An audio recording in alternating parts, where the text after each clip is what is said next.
So they'll be calling you a radical. So I just came back just got home from the 3 hour long Oppenheimer. J. Robert, the movie. It's a masterpiece.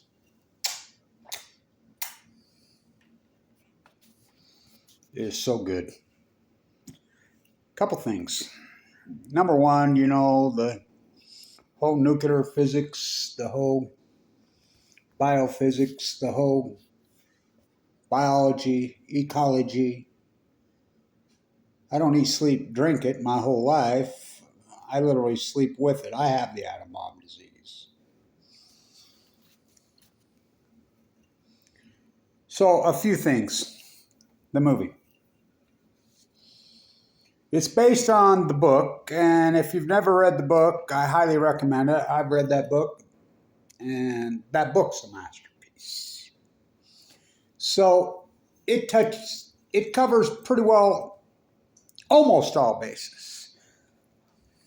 There's a couple flaws in the movie, as far as, the thesis goes, the reality goes, but it's a movie. One, J. Robert Oppenheimer never made the decision to blackball Albert Einstein from the Manhattan Project. The clearance apparatus did that in 1940, and that was obvious. Let's get real. And the role where Oppenheimer says, well, he did his work clear back then, blah, blah, blah, blah. Bullshit. Albert Einstein, by the time the Manhattan Project rolled around, one, was the biggest peace activist and the biggest anti-nuclear activist in the world. Hardcore, fierce anti-nuclear, before they even called it nuke. Two, in the movie, it says that Einstein wrote the letter. Then later in the movie, it says that, and of course, it's not a documentary, it's a movie, but it's pretty damn accurate. Leo is confronted about the letter. Leo wrote the letter. Leo worked on Einstein for years and years and years. Leo worked for days and days and days on Einstein to sign that letter. Einstein, of course, said many, many, many, many times his greatest regret was signing that letter. It opened up the spigot on the man. And by the way, never should have left. The other thing in the movie, it's the same old American exceptionalism narrative that they never finish it. And I've come to the conclusion that we probably will never see it. The true carnage and destruction in Japan. Do you know to this day the United States government has still not released to the United States public their raw footage of the bomb at Hiroshima and Nagasaki and the aftermath? The narrative in it that somehow it killed 70,000, totally bullshit. Total bullshit. That number's so much higher. That reminds me, I'll be back at the Enola Gay Hangar on the 6th doing my ceremony. It'll be my 50th year in a row. So, it never crossed, no literature, no movie, no art. I mean, the art's out there. I used to post the paintings. No museum will touch it. No, it's the American exceptionalism narrative. And he stays with that American exceptionalism. Don't finish the job and don't show the American sheeple the truth, fact of death, destruction, and war. We didn't get to see, remember they blocked the bodies at Dover during Iraq, all of it. We don't get to see, this protected land that we live has two big oceans. The movie's a masterpiece. He does such a good job playing Louis Strauss. And remember, Louis Strauss, they pretty well demonize him at the end in the movie, but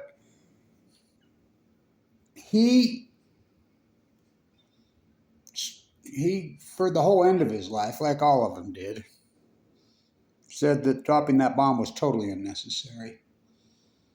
The fighting was over. That bomb should have never been dropped. Never. Neither one of them should have ever been dropped. I think it does a really perfect job on the narrative of J. Roberts' ego and his sexual relationships and the whole cabal of the nuclear physicist world that Albert Einstein absolutely rejected. He rejected it. So when I'm a kid, I was a gifted kid, farm kid, growing up out on the marsh.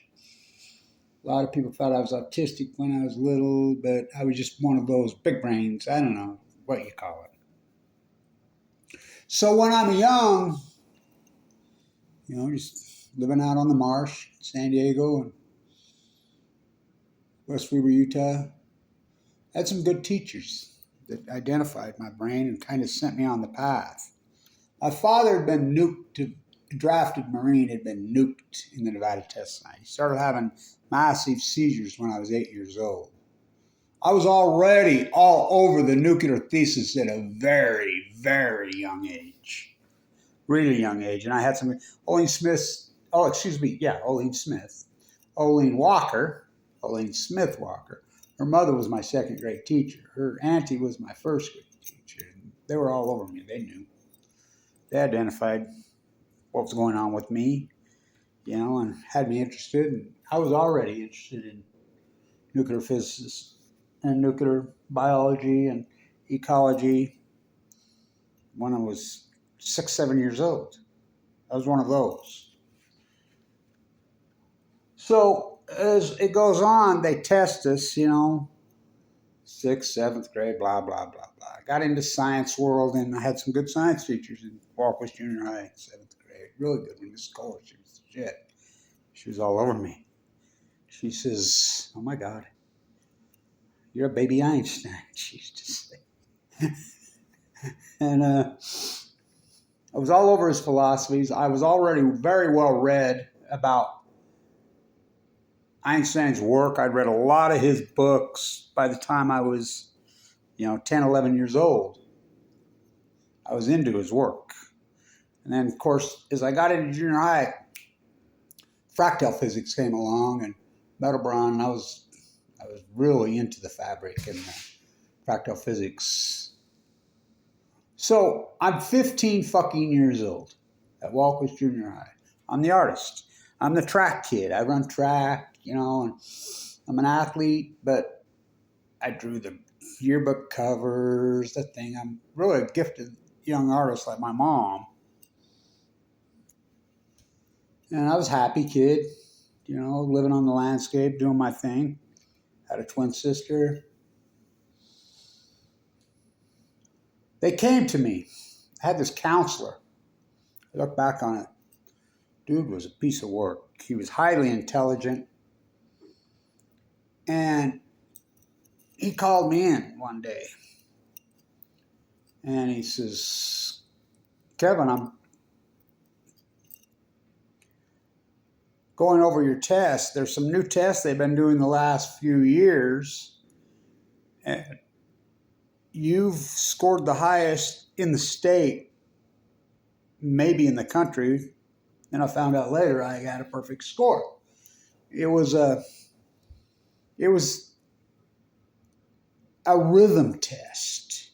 It was a test to identify music. And they touch on this in this movie when J. Robert, and just profound to me when he says it's not about reading music, it's about hearing music. Well, there was a new set of tests that came along in 1966 or 67.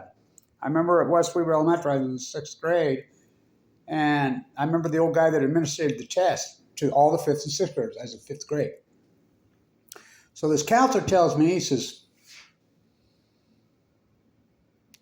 this guy wants to interview you, wants to talk to you. I'm 15. He comes in, I says, "No, I'm going to be a potato farmer. I'm going to be a farmer, I'm going to raise produce like my dad. Or I'm going to be a writer. I like to write. he says, what else are you interested in? I says, well, I'm interested in the whole nuclear biology thesis. I like Einstein's work. So this guy comes in. Apparently, he lives in Salt Lake. He wants to interview me. He wants to talk to me. He comes in and he says, this test that we're giving around the country last year, you got a perfect score. You get the highest, the only perfect score in the state. You're one of just a couple people in the country on this test. Your other test scores are off. He says, we have early entrance university programs. We want to put you in them. I'm like, no, I don't want to do that. So this counselor, he's all over me, and he's, no, I'm going to apply you. I'm going to apply you. And the first two that come right out of his mouth, Cal Berkeley and Caltech. So I didn't have a really close my mom, relationship with her was, it was dicey at best. I spent my life outdoors, grandma, blah, blah, blah, blah. My dad, I was really close with him, so I went and talked to my grandfather, Abraham Hunziker IV, about it. And he says, he wants to apply you where? We go out for San Diego, and I'm like, Caltech, and you're not going to either one of those schools. I can tell you that right now. You understand me? And I was learning German at the time, and that was pretty controversial in our family at the time, and I'll explain mechanics, and that's long, complicated, but so I switched to French on my own, focused more on the art. He said, no, you're going to community college. So they were doing early entrance stuff at Weber State, of all people, so anyway, I was a horrible student in high school, but I was obsessed with Einstein, really obsessed with Einstein. And I just really understood, because my father had been nuked in Nevada test. So you got to remember, I was born in 1960, and I was sick. I was mutated from birth. I had all kinds of physical issues. My mom had twins and didn't know she was pregnant with twins.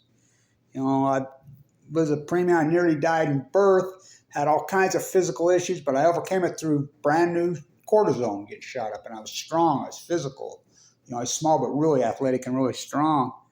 And I was obsessed with the fact that Einstein was this peace activist and this Quaker, and I guess you'd call me a little hippie kid.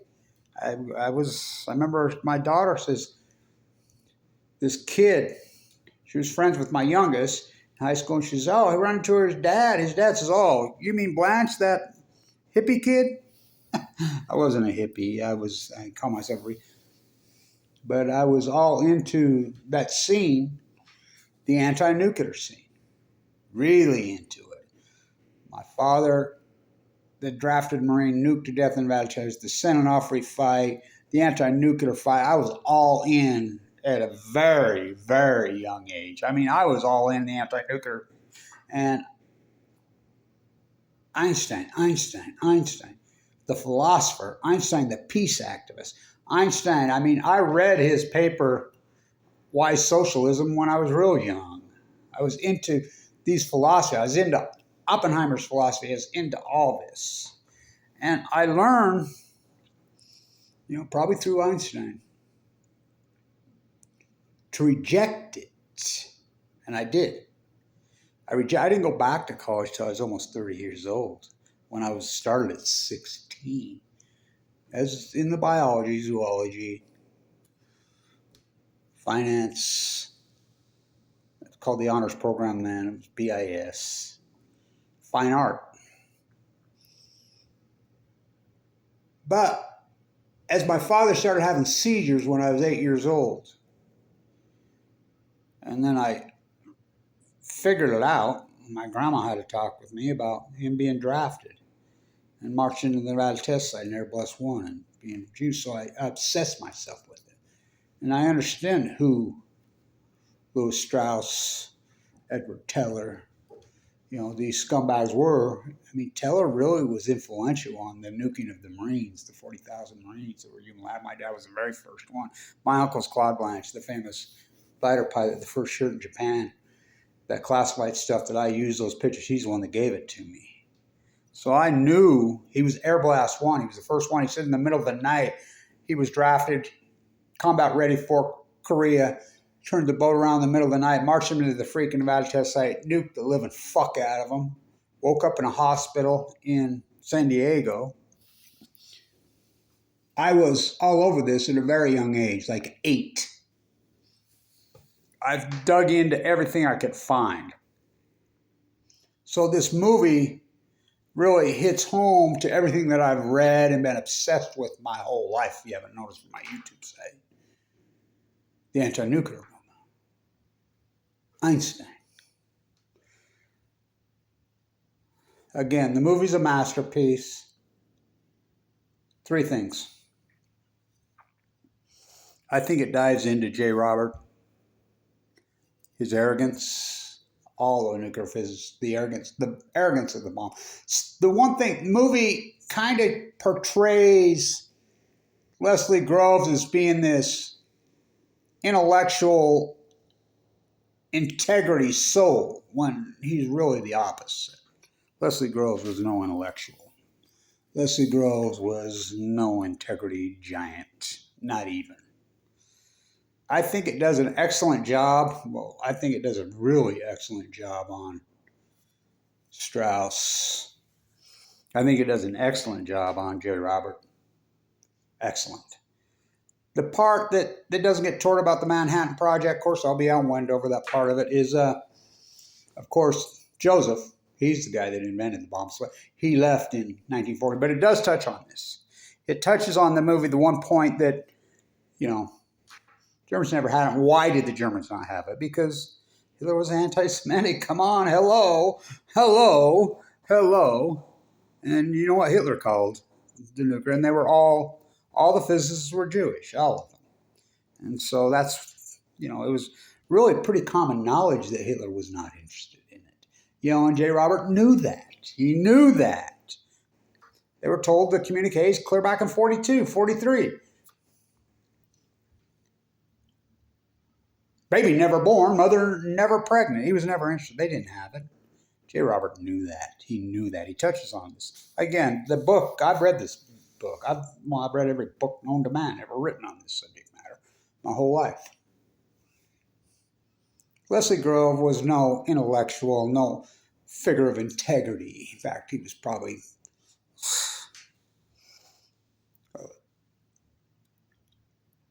Teller, I think it does an excellent job on the Mad Hungarian, as I call him. And he ran that show for a long time. He's buried at Stanford. People know,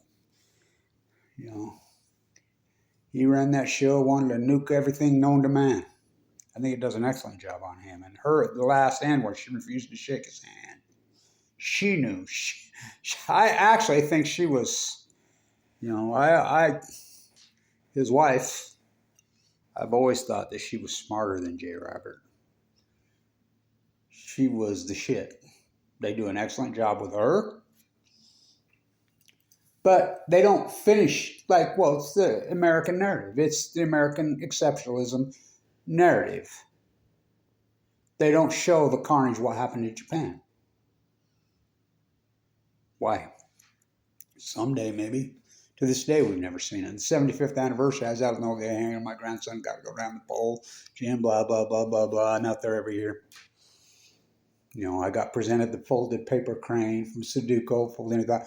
I have the atom bomb disease, as you know. Sudoku's mom used to call it the atom bomb disease. She presented her very own niece, comes to the Enola Gay Wendover, and presents it to Kevin Blanch. Thanks me all the work that I've done for all these years.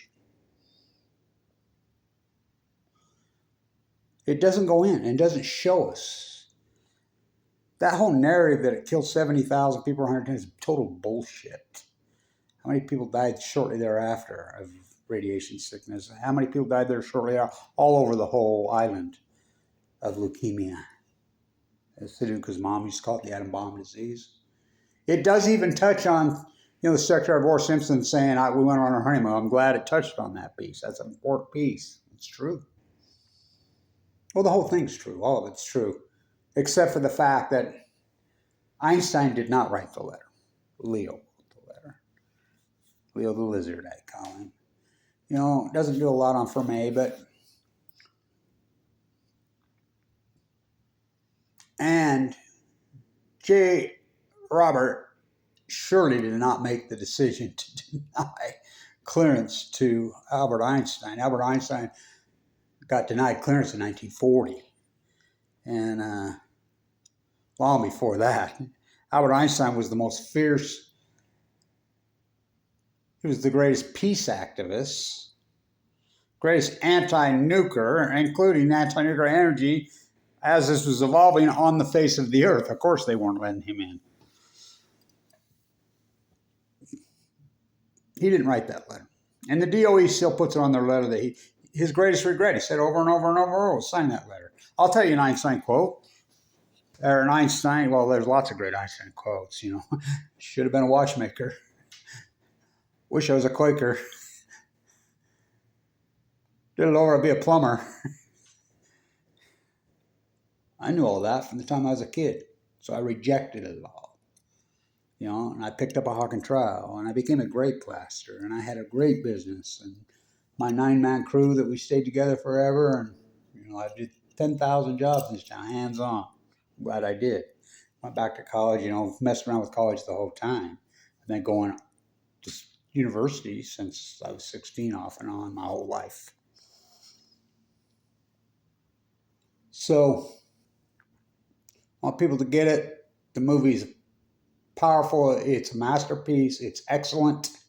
It really lays it out the way it was.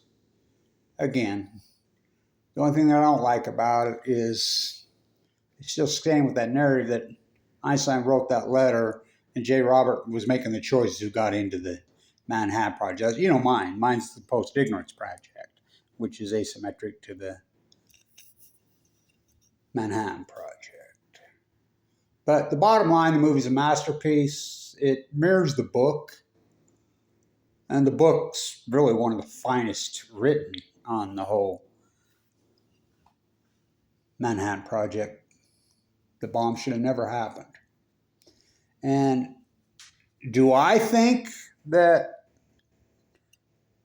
the technology came out of Los Alamos, came out of the Manhattan Project that the Russians got? I don't know if I believe that or not. I think the Russians, Andrei Sakharov, he won a real Nobel Prize. It wasn't until what? Tsar Bomba wasn't until what? 61? That's a long time after 45. And so, do I believe that the technology was stole or leaked out of there? Not really. I think it was only a matter of time till Russia had it. They were all in working on it, and J. Robert was right about that. And the hydrogen bomb thesis with Teller, it's dead on. It's dead on Teller. He continued to be a scumbag his whole life. And again, Leslie Grove was no intellectual, was no man of integrity. It kind of paints him that he was, and he wasn't. Kind of a creepy dude. I don't think he was very smart. And but overall, the whole thesis is about J. Robert. That's the name of the movie. That's the book. And it tells an excellent tale. It's excellent on who he was. Arrogant? Oh, fuck yes. His pivoting had to be about him. Oh, yeah. Oh, yeah. It was all about him. They were all, and this is important for you young people, they were all, even the people that didn't like her, Strauss and I are both agreed on one thing. It should never happen. Heavy, heavy, heavy remorse. Heavy remorse. The people that did this. And I think they all died very miserable. It's like we protested out of Scripps in the Nevada test site. That's where I met Annika. You know, she died young of cancer, the atom bomb disease. My dad died young of the atom bomb disease. Tried to make a sequel out of me. The kids that sit in the drone chairs out there, you know, they line up and protest, you know, the Iraq, Afghanistan, all of them. The suicide. Choices you make. You know, for every action, there's a reaction. Einstein got it. Einstein got it. So this guy comes and interviews me. He says, I'm going to apply you at Caltech. I'm going to get you at Berkeley. You know, send you on this road. No. I remember he asked me one day. He looked right at me. And he was all gung-ho. The counselor and him, they're all over me. You know. He looked at me one day. He says, so you're all into, I says, I like fractal physics, you know, and I'm an anti-nuclear. I'm like Einstein. I'm an anti-nuclear, I said. And I said, well, so was J. Robert. And I'm like, oh, really? So he looked at me one day, and he looked at me. He says, I'm just going to ask you a simple question. Okay? Oppenheimer or Einstein? I says, that's the easiest question I ever asked in my life. That's easy. Einstein. I'll take Einstein 7 days a week. Everything about him, and the older I get and the more I'm down, you know, I'm the father of Futonium, you know, the biologist. Einstein hung around Princeton all the time. You'd get lost just walking around the corner. The secretary says one day, he called and says, this is Albert, I'm lost. I'm on the corner, so she's right around the corner. She just thought it was a prank call. I'll take Einstein all day, every day. Everything he stood for, everything he was about, the peace activist. Bottom line, all the nuclear physicists, all the quantum physicists, all of the Manhattan were fucking dirtbags. Well, they were arrogant fucks. The bomb should have never happened. The bombing of Hiroshima and Nagasaki, and that's Einstein's words. You know, that's all of them's words. You know, Hoover had it right. Indiscretion bombing of women and children revolts my soul. So it's a long video. It's important. I'm really thinking a lot. The movie really moved me. I almost started to cry in there, thinking about my path. Who altered my path more than anybody? Those guys did. My father and their test side. I've been living with AML leukemia for 12 years, living in a bone marrow transplant for 5. I've watched them load my dad in the body bag. I've had open heart surgery twice, including this year. Lost my gallbladder. Those characters in that movie, they're real people. And they altered our Earth so dramatically and so radically. And by the way, nuclear energy and nuclear bomb are one and the same. Which came first, the chicken and the egg? And one day, if you understand my cancer, my dad's, Annika's, their early deaths, you understand why I do what I do. My daughter's giving me a ride to the airport one day. She said, I don't think hardly anybody understands you. You know, you had all that money, you had gifted, you could have done everything, and what you do. You know, you live in poverty and what you do. She got all emotional. She says, I understand. I understand everything you do and why you do it and how you do it. I understand every single bit of what you do and why. Yeah. I never picked it. So the movie's a masterpiece. Bottom line, masterpiece. And I'm going to tag this. Oppenheimer or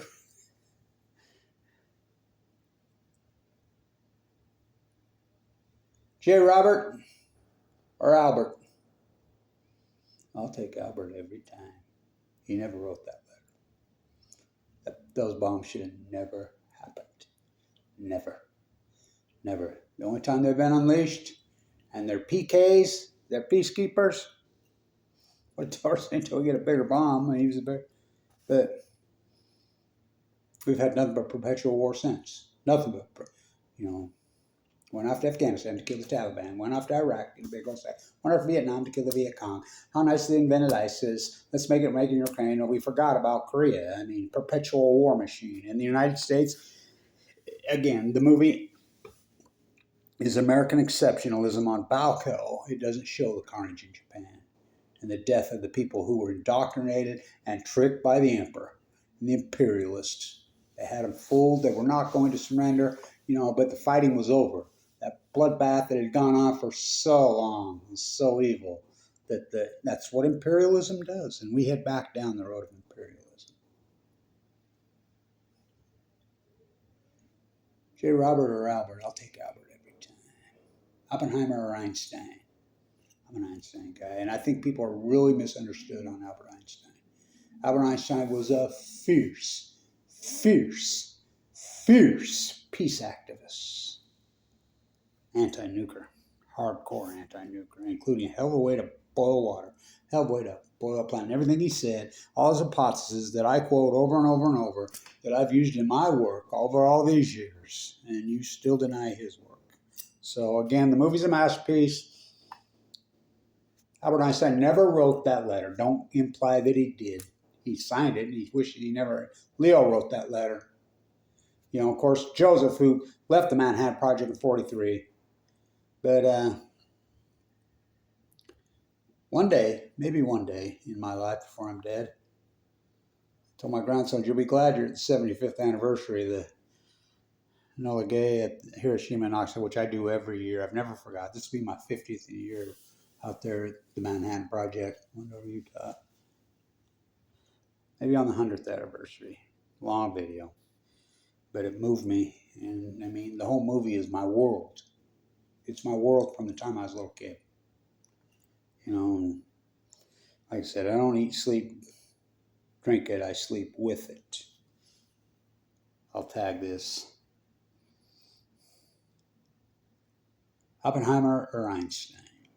He asked me when I was 15-year-old fucking kid. And they're laying these heavy decisions on me. Fuck, I was a kid. And I'm not a fan of early college. I'm not a fan of early school. Live your life. Live your life, your age. You're supposed to age, and fight the good fight, man. Do what you got to do. And I do what I got to do. Do it all day, every day. In the Marine Biologist, I wear a lot of hats. I do a lot of work. I'll be in Monterey hopefully soon. Get my Tide 4 work done, then back out of the hangar, and I just keep on fighting and keep doing what I do. So the bottom line is this: the movie is, and I don't go to a lot of movies. The last movie I went to before this was The Snow Job. And that's what it was, movie. But the movie's a masterpiece, just like the book. And I highly recommend that book if you've never read it. That book is a masterpiece. I read that.